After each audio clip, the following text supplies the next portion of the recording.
Alright, time for another DraftPhysics.com, DebatePhysics.com also. And yes, we have some debate, but it's not very good. Again, the arguments I've drawn over and over again, making points about how gravity is a time-dependent force, have all been ignored, okay, and not refuted in any way. These people won't even say that they think something other than what I describe as the truth happens. They'll just say something like there's no evidence, but they won't say they believe. Okay, they know different, because they know they're probably wrong.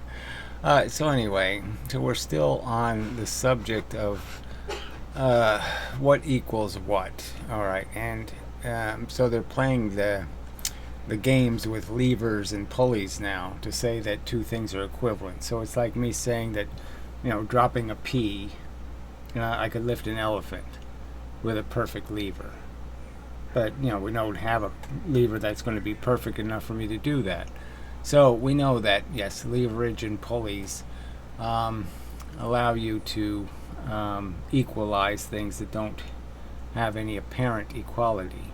But the real question is what's the price of the equality? Is the fact that you're really increasing velocities. So in this example, so Ian Gosling is claiming that that 1 pound dropped 4 units of distance equals the same energy, okay, as 4 pounds doing 1 unit of distance. And so he's contrive this experiment. Now the problem is that the 4 units of distance are not falling units of distance. They're leveraged units of difference, which means that it actually is 4 times the velocity. So in the simple scenario where Leibniz said there's an equivalency, okay, between dropping 4 pounds 1 unit of distance and dropping 1 pound 4 units of distance. Clearly in that case, this is only going to have 1 pound going twice the velocity, so it's going to be 2v and 1m. Right? And over here we're going to have a 4 and a 1. And obviously 4 times 1 does not equal 2 times 1. So the simple point is it's not an equivalency. All right. That the real equivalency would be a 2 mass dropped 4 units of distance, where you'd have 2 velocity and 2 mass, and there you have the equivalency. All right. So they're denying that underlying fact that that's the real comparison. Now, yes, you can use a lever and change the scenario. So what he's basically doing is saying he's going to pretend that the lever is the same as the dropping distance, which we already know it's not. So it's just a matter of, if I put something at 1 distance and I go 2 distances out, I double the velocity. I don't quadruple it. And if I go 4 distances, well, then I have 4 times the velocity. Okay. So obviously if I put a 1 mass out here, it's going 4 times the velocity, not twice the velocity. It's not the same as dropping at 4 units of distance. If I drop at 4 units of distance out here on a lever, so I drop a 1 mass, 4 units of distance out here on a lever, it will not lift a 4 mass here. It's not going to happen. This isn't going to be enough energy. You have to drop this 16 units of distance to get the velocity, okay, the necessary velocity. 4 times the velocity will require 16 times the distance. That's the real Galilean 1, 3, 5, 7, okay, liability. There's your 16 right there. So it's just not going to work. It's going to take 4 seconds. It's going to take, and it's going to require 4 times the time, because it's 4 times the distance. Okay, you're moving the lever. The lever moves 4 times as much over here than it moves here. 4 times as much. Okay, not twice as much. So he does this pulley example, and he has to cheat it, of course. He can't get it to work, with a 4-to-1 relationship. So he has to make it a 1 plus, a 5 to 16 relationship instead of a 4 to 16 relationship in terms of a 4-to-1. And he's supposed to be doing, anyway. So I just show it, and what you can clearly see is that the one mass, when it falls, it's not a one mass, it's a 1/3 mass instead of 1/4 mass, is going to fall at 4 times the velocity. Quite obviously, it's going to go 4 times the distance. It's going to be moving 4 times the velocity, not twice the velocity. And to move 4 times the velocity, you would have to give it 16 units of distance in gravity.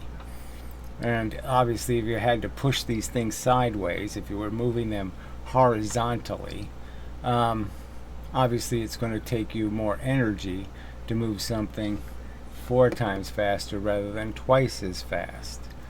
And that's what's going to be the difference. And so you're not going to have enough, the energy it's going to take, you won't have the energy it takes to move the one mass twice the velocity, which is Leibniz's example, is not the same energy that's going to take to move the 4 mass 1 velocity.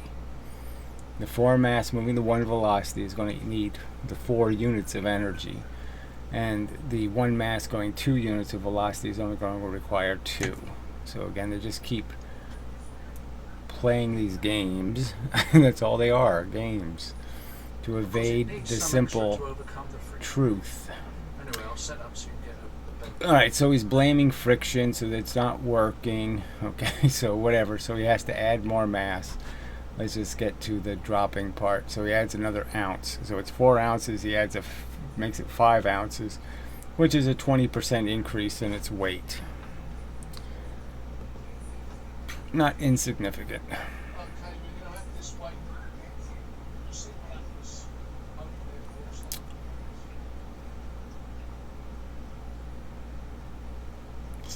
So obviously this fell 4 times the velocity that this fell.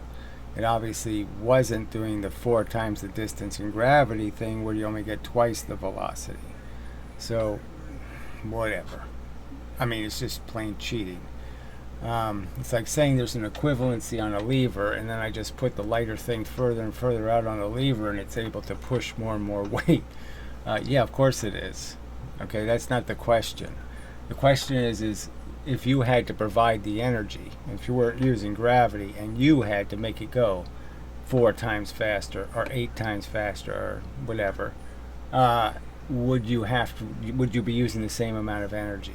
So the other thing this proves is that momentum is in control, because this only works when he equalizes the momentums.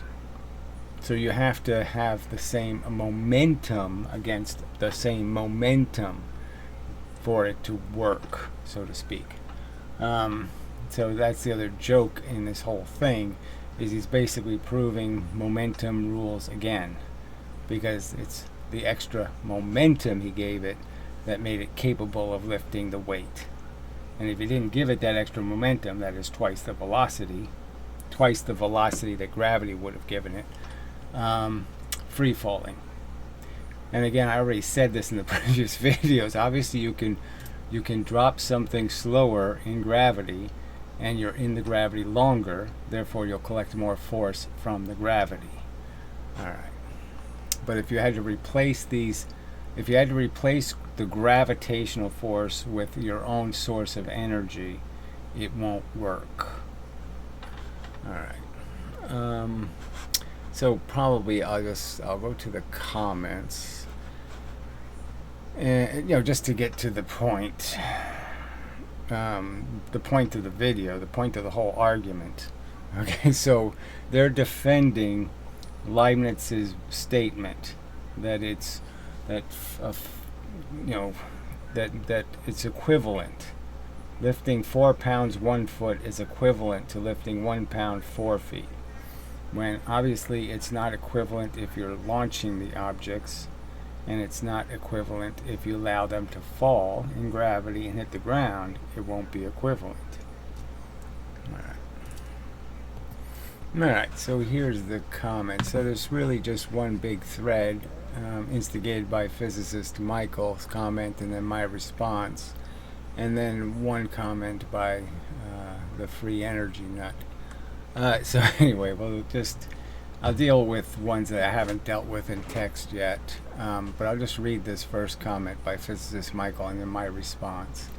This came up in my feed, so I don't know what the original issue was that led to this. So he doesn't know that the original issue is Leibniz's claim, and that's all Leibniz had. So the entire theory was based on him just stating this equivalence, him saying it, and that's it. He didn't have any other physical evidence besides his statement that these are equivalent things. Dropping 1 pound 4 feet is equivalent to dropping 4 pounds 1 foot. It's not equivalent in terms of the damage the ground will feel when the two things land. Alright. But if the point being made is that it takes the same energy to lift a 1 mass 4 distance as a 4 mass 1 distance. Well, as pointed out, if you're using levers or pulleys, you can, in a sense, if you're willing to drop something far enough in gravity, that is a P, you could lift an elephant, but you have to drop the P a couple of miles. Okay, wouldn't a pulley be an easier way to experimentally verify that? But how does it verify it? Is the argument I would make. Because you're not going to be using the same speeds, the same velocities, the same force that gravity will be applying. You're going to apply a force that gravity would take 4 seconds to create and claim that's the same, okay, as the 2-second force. Of course it's not. I posted a video with some demos on pulleys doing basically this. There's only a mass on one side, but I demonstrate using a quarter force over 4 times the distance. Yes, so you're doing 4 times the distance, which on a lever, okay, equals 16 times the velocity. 4 times the distance, okay, is 16 times the distance in gravity to create that velocity. 4 times the velocity. 4 times the velocity requires you to do the 16 thing. You have to go 1, 3, 5, 7. All the way to the 7. Alright. To lift a load unit of distance, which is the same problem. So it's really not. Alright. Yeah. So then I said, it is said that time is money. It is more a fact that time is work when considering weight. If you're fighting gravity longer, you're going to have to do more work against it. So this is the key sentence. I think the sentence that should be, this should eventually be carved in a statue somewhere. It's just, this is one of these elemental facts that these people are rejecting. And it's really elemental, simple, easy to understand. Alright. The faster you move through a gravitational field, the less work it can do to you, and the less work you have to do against it. And that's the simple truth. The field is like a field of photons, it's like a field of cannonballs, it's like a field of bullets. And the faster you can get through the field, the less those things can affect you. And that's just a simple fact, and that's the truth, and that's the way it works. And gravity works exactly that way. Slowing down the falling process increases the amount of work gravity does on the falling object. So if you can stop something from gaining velocity, then obviously it can't go through the field very fast, and therefore it's going to get hit by more bullets. So if something is falling in gravity and I stop it from moving faster, it's going 9.8 and I don't let it go any faster, I stop it. And it has to start over, and it goes 9.8 and I stop it. And then it goes 9.8 and I stop it. I'm going to get more time in the gravity, which means I'm going to get more work out of the gravity. It's going to do more work on the object because it has more time to hit it. Alright, slowing down the falling process increases the amount of work gravity does on the falling object. The longer you are in the sun, the more tan you get. I mean, I can't make these analogies any simpler. It's exactly the way gravity functions. It's just as if the field of force, the differential, was a differential in photons. And all you're really saying is how much suntan am I getting in that on that side that's getting hit by more and more photons. Period. It's not any more complicated than that. Alright. And so just back and forth bullshit, blah blah blah, blah blah blah. And just all these claims but nothing. So physicist Michael says here, okay, so he's going to do the Newton's cradle. Now Newton's cradle is the 3-to-1 thing I think he's going to do, which creates the paradox of saying that it's possible to have 33 momentums in a car traveling this way and 133 traveling this way. Well, let's say 50 traveling this way and 150 traveling this way, and there's a collision and only 100 pops out. Yeah, that somehow the momentum can disappear in a car crash. No, it can't. It's bullshit. Alright. So Mindless says, why am I using analogies? I point out how all definitions are made out of definitions. You cannot possibly not use an analogy to describe anything. Everything has built into it an analogy. Wetness. Instantly you think of water. You analogize the thing to water. And I mean, it's just so simple. Anyway. Then the last guy says he deleted a comment. Well, who cares? I'll post another one in a moment. Who cares? And then the comment he posted is just, are you saying we can tell the difference between lifting 1 pound 4 feet and using a 4-wheel pulley to lift 1 pound 1 foot without seeing the weights? Now you're back to the lever argument. What I'm saying is yes, you can create equalized weights. So I've asked you the question, are you saying, that you can tell the difference, between the one mass put 4 units of distance, and again, 4 units of distance is 16 units of height in gravity. So just understand, it's 4 times the velocity. It's not twice the velocity, it's 4 times the velocity. So you're talking about a 1 mass with 4 times the velocity, not a 1 mass with twice the velocity. So you see how you're cheating this equivalency argument? Leibniz was comparing a 1 mass moving 2 velocity, not a 1 mass moving 4 velocity. You can't see the difference between a 1 mass moving 2 and a 1 mass moving 4. You're going to say those two are equivalent? Yes, those two, a 1 mass moving 4 times the velocity is equivalent, okay, to a 4 mass, all right, moving 1 velocity. Those things are equivalent, all right. Now what I'm saying to you, what I've said over and over again, is do you think you could tell the difference if I put these two things on the lever? I put the 4 mass 1 unit of distance and you push on it, and I put the 1 mass 4 units of distance and you push on it. Are you telling me you can feel the difference? Yeah, if you're going to ask rhetorical questions, I'll throw some back at you. All right. And yes, how? Measuring calories. So that's the whole point. If you had to generate the extra velocity, okay, it takes 4 times the velocity. So you have to give the 1 mass 4 times the velocity to create the same momentum. And if you had to do that, okay, it's your idea of an equivalency between half the velocity, just twice the velocity, obviously isn't going to be equivalent. The tug of war is not going to be won. All right. If I gave the 1 mass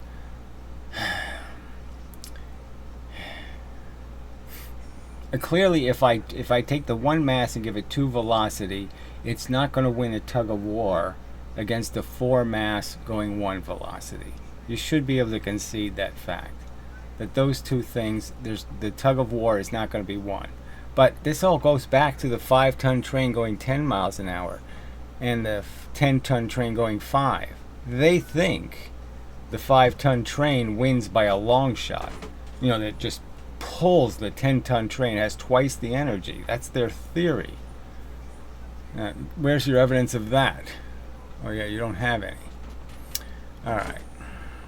So, you know, and then this, you know, there's all this little snarkyisms here. So the Leska size guy says, to be honest, do you actually think it would change anything? And the other, you know, the physicist Michael says, I'm unreasonable. I've made these 5-minute videos, and you pathetic liars, all right, can't even make a counter argument to a 5-minute video.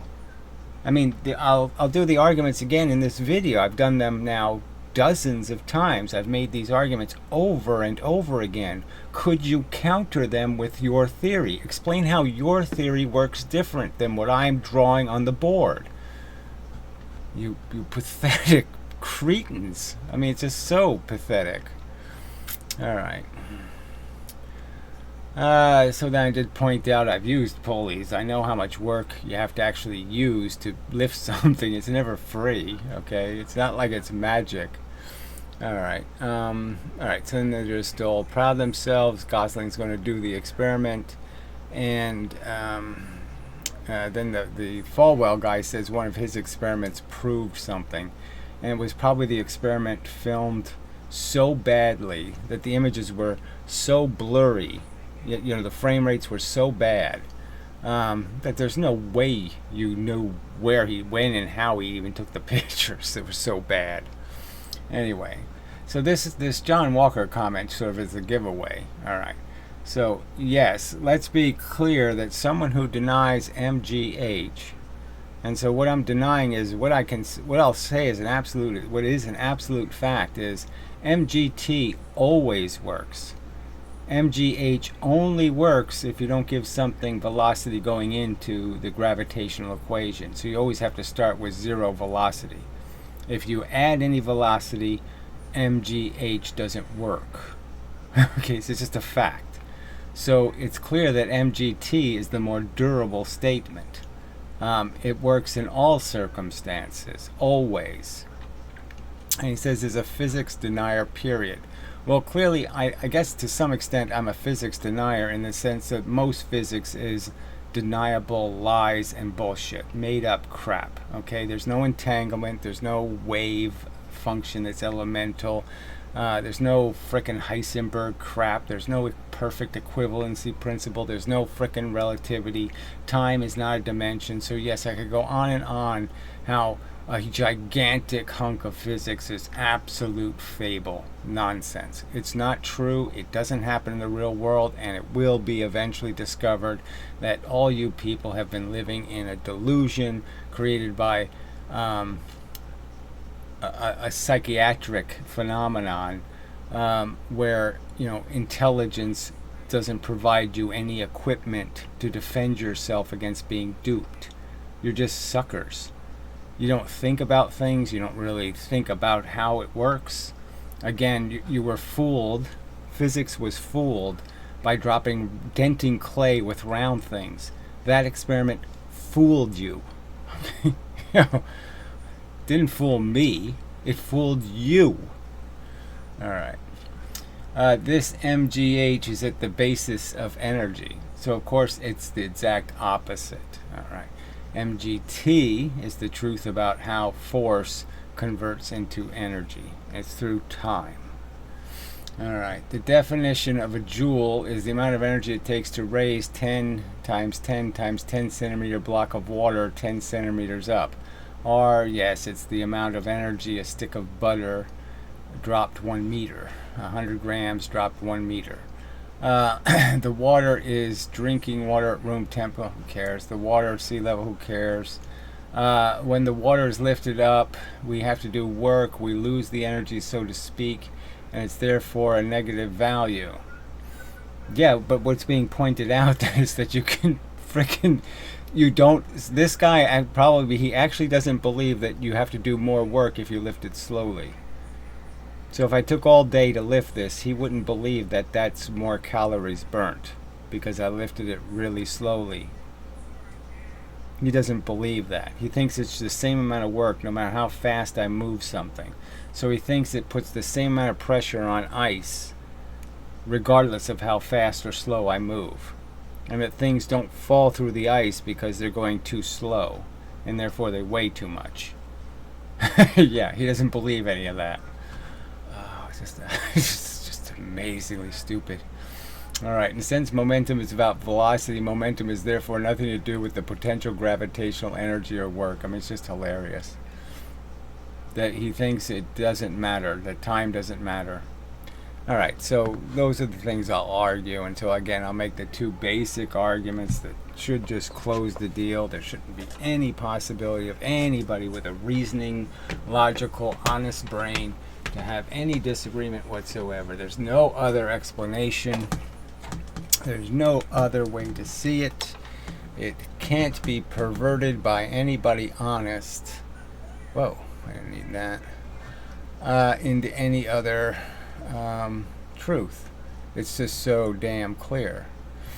Alright, so I've done this over and over again. So you have a gravitational source, and it's always a source, a point source. And it's radial gravity, but there's a field of gravity here. And it has different strengths at different points, but basically it has an average pull, I would argue push, in this direction. And that's what it's really going to do. And you're going to go from this point to this point in that field. And the fact is, the faster you go, so you can understand this as just throwing something horizontally, right? You're going to launch something off a cliff, all right? And you're just going to watch this process where it goes with a velocity, but it's being pulled by gravity at a rate. Okay, and it's the same rate. So something here will fall and hit the ground at the same time. This thing that could go 4 miles could go all the way out here, and these two things will hit the ground at the same time, but they'll fall at exactly the same rate. The gravity has the same effect on them through the whole voyage, all right? And obviously through this tiny part of the voyage, it's a huge difference. Okay, I mean, in terms of how much you'll see it fall. Okay, it's going to be very little because it's going to be going through this piece of space so quickly that it's going to get very little of its gravitational bending in this little piece of space. It's going to get it over this long distance. Again, this could be 4 miles. Okay, it could be more. I mean, like I said, you can launch something into orbit. So here's the simple analogy. Going through this piece of gravity, the simple truth is that if I have a low velocity, I'm going to collect these arrows. I'm going to collect arrows in this direction. And these two velocities are independent. All the physicists know this velocity is independent of this velocity. They're completely independent of each other. So it doesn't matter how fast I go, I can't change that independence. And the only thing the speed is going to decide is how long am I going to get hit by the light or the spray paint. So you can just think as spray paint. This is a spray painter. It's producing the same number of pieces of paint, the same number of particulates of paint per second.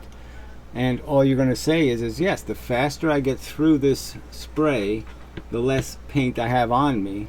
And the slower I go through this field, the more paint and the more pressure pushing me into the planet. Now, there's no way to explain this other than recognizing it's completely time dependent. The faster I go through the field, the less the field can affect me, and the less I'll have to fight. So if I'm leaving the Earth, okay, so that's the second drawing. Right, so I might as well erase this so you can see it. So it doesn't matter whether I'm going perpendicular to the field of gravity or I'm actually going into the field of gravity. So mindless marbles, could you actually just articulate your statement? Could you actually say you don't believe this happens? Just actually say that this doesn't describe the reality. Or physicist Michael, even just tell me you don't think this actually happens. All right, so I have an object that isn't moving, and I have an object that is, I'm giving it a velocity. Okay, so let's say I'm giving it 500 miles an hour, and so and I'm just going to let these two things from the same spot, we're going to count what happens to them.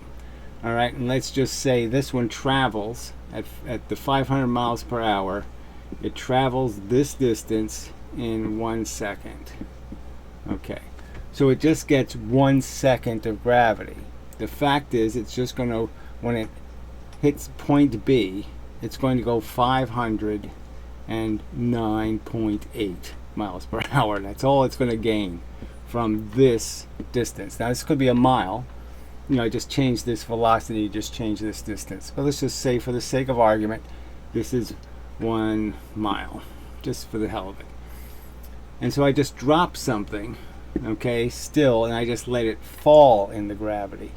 All right, it's going to take a lot more than 1 second, right? So let's just say it was 15 seconds for the sake of argument. It's going to take it 15 seconds to gain acceleration, starting from 0, okay.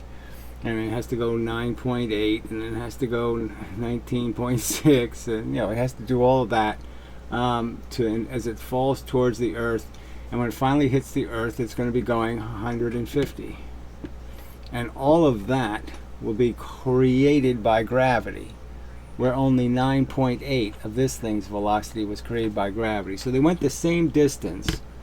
In one case, it only gets 9.8 of velocity, and in the other case it gets 150, okay, velocities. Same exact distance. So clearly it's not the distance that matters. It's clearly the time that matters.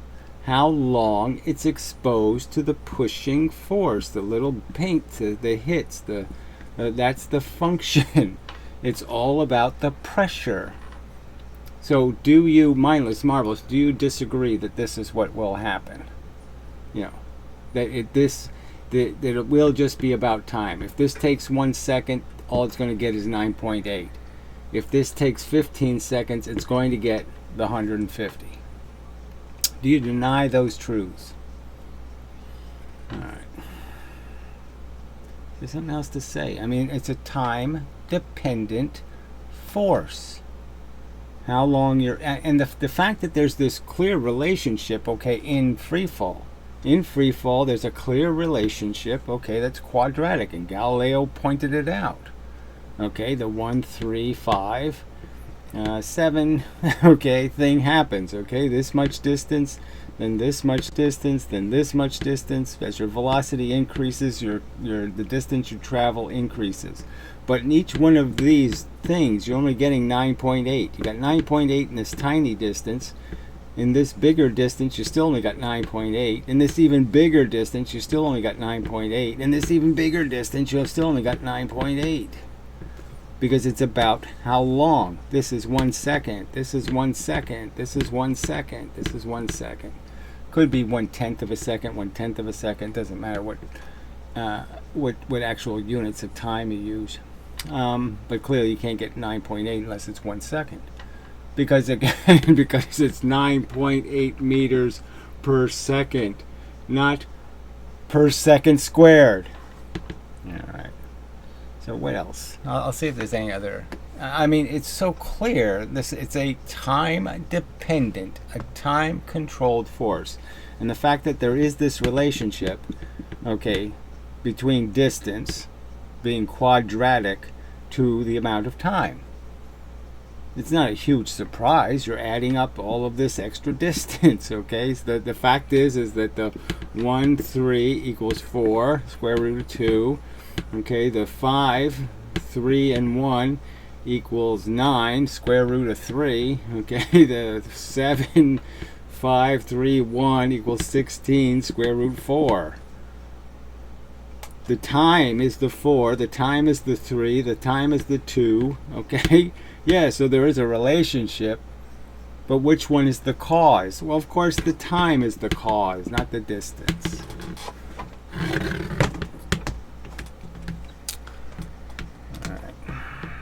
See, I mean, I've been over it so many times, and these arguments just will not be countered, and they're just going to keep doing this shenanigans, okay, pretending they're going to prove, okay, that somehow the MV squared thing, okay, actually gets a right answer somewhere, when it doesn't. Doesn't work in space, as pointed out over and over again. It doesn't land lunar modules on the moon. Kinetic energy doesn't move things in space. In space, momentum moves things. Alright, I guess I'll leave it there. I guess I'll make a couple of 5-minute videos just using these narrow examples, with the obligation for somebody to explain where I said anything in error, where there's some mistake, some fact I didn't account for, some other result than the simple result that the same distance does not produce the same collected energy, and the same time does. Alright. Till the next time, and such.